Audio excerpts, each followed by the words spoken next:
That's the microphone.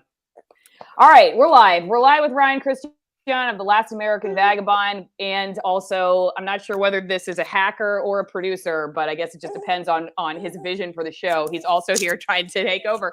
So I'm going to throw this to Ryan really quickly right now. Ryan, I'm pretty sure, though not 100% sure, that this has been a dramatic expansion. I know it's been some kind of expansion, but it seems like dramatic. I'm going to add that. That's my opinion of the medical misinformation policy for Google and YouTube. Because during COVID, we're all aware that they were specifically talking about how you couldn't say anything that contradicted the WHO or local health authorities, which is the dumbest thing I've ever heard. You couldn't say anything that contradicted what they said about COVID. Now you can't say anything against their advice on anything. So it has three categories: prevention misinformation, treatment misinformation, and denial misinformation. So anyway, and that's for all medical misinformation on anything, health conditions, substances, and obviously they have a note here that says that also it's subject to change in response. So, you may be ahead of them on something, but it doesn't matter if you are, even if they change their mind, you're not necessarily gonna get your video back if you're one of us, or say you're somebody who's Googling an answer to something during one or a particular other propaganda campaign.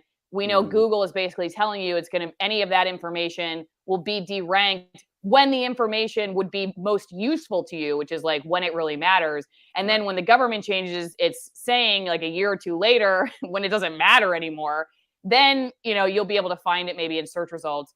But since you've been covering like the whole medical misinformation world and just like governments around the world using this to suppress speech, I figured you'd be a great person to talk to about this. I'm sure you're not surprised. No, I'm not. At first, I just like to say I think it's like a mother like son trying to reach for the microphone, right? So it makes a lot of sense. Yeah, my kids. It'll be interesting to see what they grow up to be like with this as their early experience. Right. I don't know. They're going to be take it away, Ryan. I'm sure. But no, this is interesting because when you brought this up for me, when we just started this, and it was kind of interesting because my comment was, I think we've all, it's been called medical misinformation the entire time, not COVID medical misinformation, just medical misinformation. But I don't think I've acknowledged or noticed, as you're pointing out here, that they have fully shifted it over to be just anything they don't agree with, any medical associated or tangential conversation, as we've seen about like masks, let's say around the COVID discussion, that they'll just stop you from being able to say it, which is really kind of astounding. Like this is not about, like, obviously free speech. It's funny how that's just sort of like a side note to this conversation now, which it should be the primary point of all of this. It doesn't matter whether you're incorrect. It doesn't actually matter whether you're lying. You have a right to do so. That's free speech. And I'm not saying I agree with people that would lie about something intentionally. I quite frankly think that's disgusting and you should be embarrassed by that, but they have a right to do it. That's really standing by free speech. But in this case, now we see this kind of evolution. And I think, again, this has always been the way it was meant to be, where they're kind of building this justification for the people that may not really understand why that's a big deal. And they go, well, they got to make sure, like, here's a good example. And I see this kind of building or coming. I bet you someone's going to make this point in the whole Burning Man conversation. There's been a story rising. Oh, there's an Ebola outbreak. Now, I'm not the one that's ever going to dismiss something. Even if I can't prove any of it, I'm like, well, maybe there's a reason it's being covered up. I always keep that in my mind. However, I don't see any evidence whatsoever that it actually happened. There's a lot of evidence of people saying it never happened, and that's a big lie. Somebody out there fake, and of course it came from typical accounts. Died Suddenly is where I see it coming from, one of those accounts on Twitter where they post screenshots of tweets or of comments, and then it kind of just explodes into this story. My point is, people like that are spreading unverified, seemingly factually incorrect information is giving them the excuse to say, we have to stop people like you. And what they'll do is point at people like us and say, people like you, and then frame us like them, or, who we're actually trying to be objective, can't be allowed to speak in this conversation because, well, fake news. And we can't break through the information because people are believing the lies. And so it's just kind of an interesting thing. And so bringing it back to this point, medical misinformation on any of this it's building on that. So where they're just going to say, well, when we tell you what's going on, Sort of like what the guy said in Maui, and we've heard plenty of times, we're the truth, anything else you shouldn't be listening to.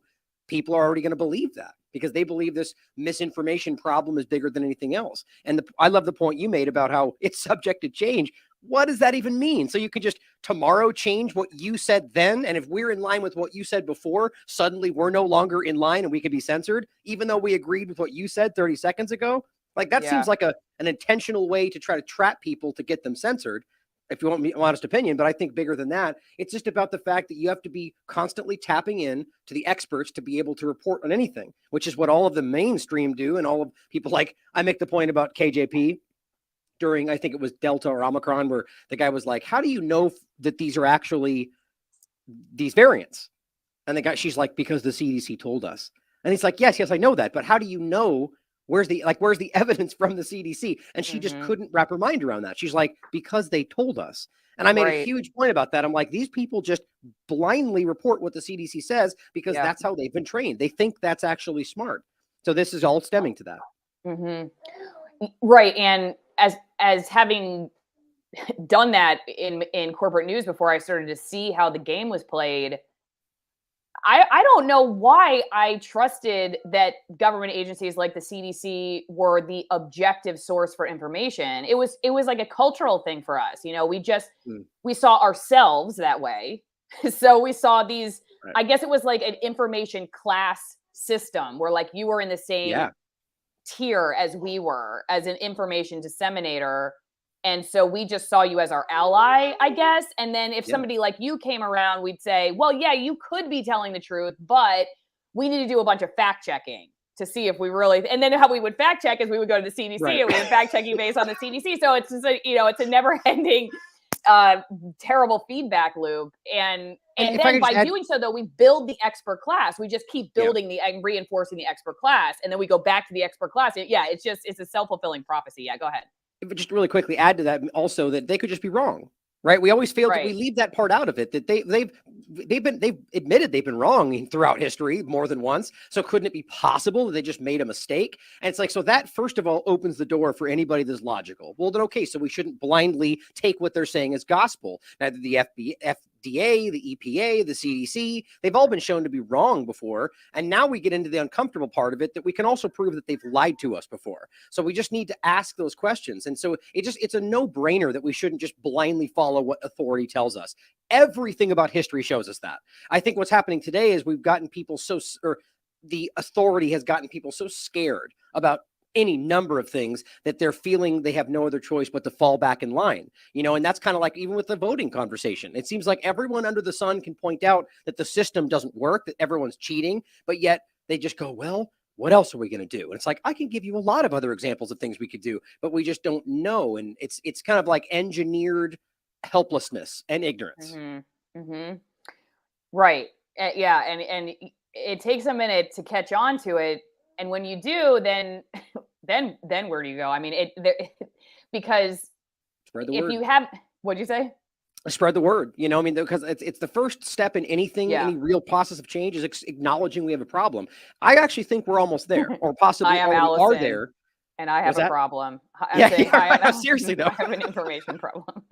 That's where it comes from. The general idea is like, we have to go, yes, we all see there's a problem. It doesn't mean you have to have a solution for it. Maybe you do. But first step is just going, yes, we all know this is broken. So then stepping back and going, but let's still vote in that system. That means you haven't acknowledged there's a problem yet. You're maybe lying to yourself, because you wouldn't just go back to the same broken thing. We have to find a new route, a new step forward. And maybe to some people, maybe that's doing the same thing with different people. I find that impossible right now, but I'm open to anybody's opinions. I just think we have to acknowledge that going through the motions right now is just ridiculous.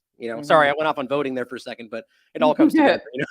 No, I understand. Well, speaking of the expert class, I am going to the Wise Traditions Conference in Kansas City, Missouri this year to cover it. Green Pasture, where I get my cod liver butter oil blend, and for whom I have an affiliate link. If you want some high vitamin D, butter oil, cod liver blend, you can go click on the link in the video description or in the pinned comments. They are going to put me up in a hotel, and so I just have to get myself there. If you're somebody who wants to help me get there and see the experts they bring in, like Naomi Wolf, Tom Cowan, Sally Fallon Morell, Catherine Austin Fitz. These are all the speakers. Come on, Doug and Stacy from Off Grid and with Doug and Stacy. Gotta love that guy's beard. You can send me actual real money and not just go through a digital currency server of some kind at P.O. Box 3355, Denellen, Florida 34430. So I got a P.O. Box here. If you are somebody who wants to support the travel fund, this is a great way to do it. I am going to probably do a Give, Send, Go, and then locals, of course. If you want to go be on my editorial board on locals, it's a great way to do it. If I get enough for the travel fund to bring Lynn, technical director, and the 2 producers, we will all go. And then I think the production value will be higher because I will have somebody who actually knows what they're doing with me there. If not, I'm sure I'll figure it out. We'll get people like Ryan on to help talk while the technical difficulties are happening and then go back to our guests. But anyway, that's a great way to support my work too, just generally speaking. P.O. Box 3355, Denellen, Florida 34430. So you can do that. And like I said, this is coming up in a month, a little over a month. And it's with the Weston A. Price Foundation, raw milk, farming, off-grid living, all that good stuff. You know, doctors that don't get invited to go on CNN. And it should be really fun. And we're going to bring you the interviews and stuff from the conference. And like I said, you want to get me there, help get me there. This is a great way to do it. I'll have more information on like the Give, Send, Go and stuff coming up, but I figured I'd throw that out there. And then before we go any farther to Ryan, I just want people to know where they can find you. You are on Twitter, which Ryan and I have decided we're going to dig our heels into the ground and call Twitter for basically until we die. And it's the Last American, TLAV Vagabond, TLA Vagabond, because that's the name. TLA Vagabond is how I say it. Right. Well, but you can go to the LastAmericanVagabond.com too for your. I prefer that. site. Yeah. That's where he prefers. I would point out though that with the new developments, and we can talk about it if you want. I'm not going to do anything else. If they want more verification, I'm not going to do that. And so if they have to censor me and remove me, that's going to happen. I'm digging my heels in insofar that I'm not going to leave, but like if they ask for facial scans and biometrics, like it's a secret, it's coming out on their own policies. I'm not going to do that. So you know what I mean? We'll see what happens. I know. I'll be honest with you. Every time, like I tweeted today, let's look at, because I think I could probably bring it up. I rarely tweet, but I did this morning because the 2-year anniversary of the video that got me fired from my day job, which is now part of the Missouri v. Biden lawsuit, likely headed to the Supreme Court. I tweeted that, hey, the anniversary of this video that totally changed my life is coming up. I have no regrets, you know, and even when I'm just saying something like that, which isn't even really that controversial, I still feel kind of dirty when I press send. I don't know why. Twitter, there's something about the platform that just, I don't know. I know it's where the culture war is kind of happening for better or worse. But I just hate engaging in it. I don't know if it's just the quick jabs or like if I could just do something funny and lighthearted on it and feel like that, you know, maybe I'll just post pictures of our garden or something and then that I won't feel so. But I guess I'm not. I'm not the kind of person who likes to dunk on other people, and I feel like that's what you can do really well on Twitter is like people just use it to dunk on Twitter, you know, on people, and I just don't like doing that. So I don't know. What do you think about that, Ryan? No, you're right. You know, like look, I hate that aspect of this. And as much as I myself fall victim to it, like I say that because I do it like anybody else sometimes, but I hate that it happens. And I almost always regret it. Like you get pulled into these arguments and so on. And, you know, I find that you're right. There is a battle going on, right? Where people are you're in there kind of like pointing out that there's people that are lying or people that are bringing forward half truths or framing a lot of other people's work as something that is only a partisan version of it and selling it as a larger story. You know, this is everywhere on there, you know? And so it's important, I think, in some levels to make sure people see that, but then it just ends up in this like vitriol, it's just vicious and gross on Twitter. Like it's just, people are so mean and so petty. And again, sometimes I fall down below where I would like to be. And I hate that about it. But either way, the bigger point for me is I think that it's obvious that Twitter is a problem. And I mean that in the sense that it's so very clear that I think it's worse than it ever was. And I mean that in the sense that, you know, censorship may or may not be as bad, like blunt censorship. I mean, my account is there, but again, I kind of feel like that's going to change very quickly. There was a reason this went this way, but at the same time, suppression and like very surreptitious sort of like social engineering is on the surface of this. And they're even being clear about that today, how they're trying to use this to kind of, train you how to not be a certain way, awful but lawful, and, guiding you during, if we let them do certain things, most people remove it for themselves. Like that's social engineering. They're, instead of going, that violates a policy, we'll take it down, they guide you and they slap your wrist and they make you make choices. And that's social engineering. And that was happened before. But today it's really, really alarming what's happening. And I think that overall, I can see this as like one of the points was the whole Twitter files thing, which I guess we're all just going to pretend like that didn't just completely not happen the way it was promised. It's like no source material. They didn't even goo the Fauci files. Like, I mean, except for, I guess there was something that came out, but it was not even remotely what was promised. And so yet we all just moved past that. And so what happened there is we got sort of trained in a different way about like what journalism was. Now people are engaging with screenshots as if that's source material. It's concerning. I mean, it's a big deal. Like that's an important part of this. And then now we're in a level where it's sort of like they're kind of justifying, like there are people that know better that are going to accept biometric scans and so on to be able to maintain the revenue they've been gaining. I get that's a hard trap to break from. If you just made $10,000 on Twitter, you're going to be like, damn it, I'm going to, my point is no matter what, I'm not going to make that step. My whole career has made that clear. I've taken 15 different steps that were dramatically damaging for my business because integrity, and I didn't want to break that. Patreon, PayPal, right now, Patreon still says I can come back if I just delete certain posts. Still, after years. They try to send me like a $10 account that's still on there all the time. And they go, oops, we can't send it to you because you're censored. It's like, stay away from me. That is really funny. Wow.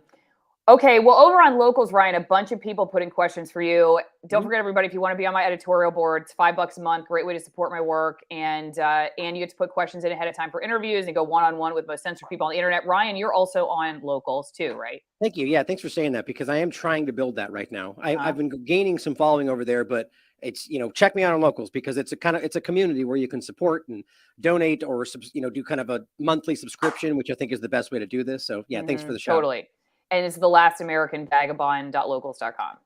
Yeah. Well, I think it's no, you're right. It is the full Last American Vagabond.com. .locals.com. Yeah, perfect. Yep. Okay. Okay. What is denial misinformation? This action is so bizarre. We should be encouraging all voices to be heard. Good thing YouTube wasn't around earlier, or we would probably still be doing archaic treatments like bloodletting and lobotomies. Exactly. Right. Like it's such a great point. These things were, the leading science of the day, and it doesn't mean that all science is bad. It just means that scientific method is how these things should go and things like that. You can prove that lobotomies and those kind of things were kind of a bastardization of the science at the time. Same thing that's happening today, but I'm not actually sure what denial misinformation means. I'm looking this up right now. Yeah. I forgot to comment on that on the post they had the different here we go. So it's saying that the policy includes the following categories: prevention. So I'm assuming it means so they're preventing misinformation, they're treating misinformation, and then denial. Is that what it means? Basically, we do not allow content that denies the existence of specific health conditions. Oh my God. These policies apply. Yeah, these policies apply to videos, video descriptions, comments, live streams, and any other YouTube product or feature. So you can't comment that. But see, that also means this isn't a complete list. So that's the other great thing too. Keep in mind, this isn't a complete list. Which you can't find a full list, by the way. But comments are an important one. I'm willing to argue, and I think we all understand that's already happened, that they're going to use that to say if somebody comments on your stream, that they can take the whole thing down. Which how in the hell you control that?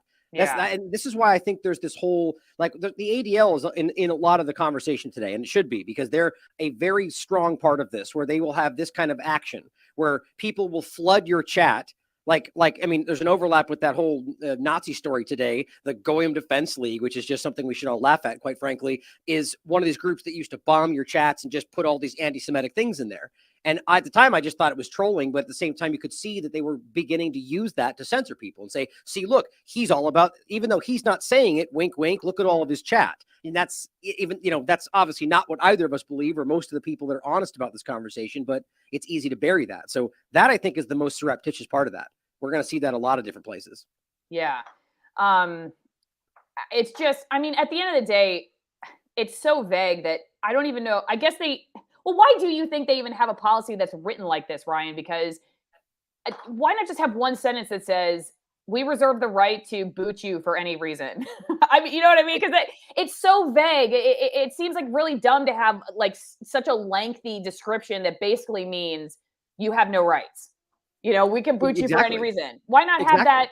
Because is it like a show for them where they want people who don't really get it to think that that's why that it's really medical misinformation? They, you know, it's written this way because then everybody thinks there's a legit reason other than the fact you just went against a special interest or a government or something. Because if they said that, then the cat would be out of the bag. So they make it sound like it's like really medical misinformation. Because to me, it just seems like, you know, it'd take a lot less time to just write one sentence. It's just like, we reserve the right to boot you for any reason. Well, because that would be honest, right? Yeah, we've said this for a long time. Like, just say we'll censor what we don't like. At the very least, that's honest. I can respect that even though I disagree with it. The point is, yes, what you said for sure. So people who don't know better or don't want to admit it to themselves will be like, yes, see, because it's actually just a dangerous thing. But it's also for the people that know better to be able to point at that when they argue, you know, like, so people who know that this is about censoring truant things will still be able to go, it's very clearly outlined, you just are lying, you know? And I think that's the biggest problem, is that people accept that, you know, they want to. There's a whole, I mean, geez, it's probably half the country that got either forced or tricked into taking these dangerous things, and let's just say the injection, and are now willing to sort of hide from the truth, because why admit it to themselves? You know, like, I think Del Bigtree made this point really well, is you have parents that sometimes force their children to do this, right? And now they're not going to want to confront the reality that they may have just killed their children in the next 10 years, or however, you know, whatever you think the full picture is. They're going to hide from that the rest of their lives. And even worse, or, you know, better in their minds, they've got all of the establishment authority saying, you're right, you did the right thing. And they're going to say, okay, I'll take that because I want to. And why would they, you know, it's impossible for somebody who's been raised to think that, like we talked about in the beginning, that intelligent people listen to these authorities and then just pretend like they're telling you a lie. It's like, that's a really hard sell for some people. So I think it's a combination, but YouTube knows what they're doing. And I think anybody honest can see over the years, they've censored things we can prove are true. I mean, that's the easiest thing. That's why this was such a hard sell for people going through the illusion of the pandemic. It's running joke. What's the difference between conspiracy theory and the truth? 6 months. You know, it's like, everybody's been seeing all the things that they shot down are now what they're grudgingly admitting to. So it's, you know, I don't think people are going to buy it, but it's really about controlling the front, you know, it's the storefront of what YouTube looks like. And that's what they want right now, I think. Yeah. Right. I mean, there may be people, or a lot of people at YouTube or Google who like really think that it's about medical misinformation, and maybe they sleep really well at night. I don't know, but it just seems like if you wanted to just make it more streamlined and, you know, I don't know, try to like prevent yourself from any legal ramifications, I guess you just say like, hey, you know, YouTube reserves the right to just get rid of you. Like, it's our company. We can do what we want. But like, for the reasons you stated and maybe more, they put that out there. On top of that, the point is that if they said that, though, the person who might be on the fence, right? Would figure it out. Well, they would go, oh, well, why'd they censor that? But now exactly. They have an example. Oh, it's medical misinformation. Okay, right? And they just back away from it. Yeah, and then it also, like, it gives all the sharks in the water in the media, like, you know, oh, they've got a policy, they're, you know, maybe they're cracking down, they're doing so it helps them get some good press, maybe, or whatever. Another thing too, there's this huge it's very popular in the elitist circles right now to pretend you support free speech, but then blatantly not support free speech, right? To be like, I support free speech, except not this thing. It's like, right, that's wildly contradictory. Like, you either support it or you don't. Elon was kind of doing that with anti-Semitism. I'm like, look, just come out and be honest about it. Be like, I support limited speech. Let me explain why. Just like you said before, I would disagree, but I would respect that you have a stance and your integrity and stand by it. But that's not what's happening. Is in this case, it gives people the excuse to think that this is not violating free speech. Well, they've got a policy. They have a right. They're a business, right? But that's just not what's really happening. Not only are they not following their own policies, even when they do, they're removing things that aren't actually even violating that policy. So it's all over the map. You know, I get saddled with medical misinformation still to this day when sometimes I'm doing a video about like foreign policy and it'll be censored under medical. It's just a clumsy thing they tack on and people ignore it, you know, in some cases anyway. Yeah. Yeah. Well, I know it'll be, I guess my next question for you would be like, what's the next thing that becomes, the generalized misinformation policy? First though, don't forget everybody too, AllisonWinePromo.com, 50% off my favorite wines, 50% off shipping, uncensored wines and unfiltered wines. And they are extremist altitude wines.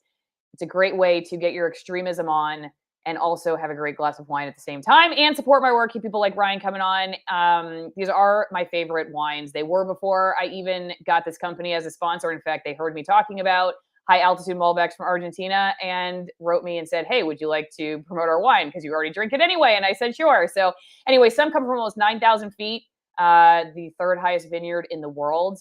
One from the oldest vineyard in the world oldest vineyard in Argentina. I'm gonna have to go back and fact check myself. Let's go look at it.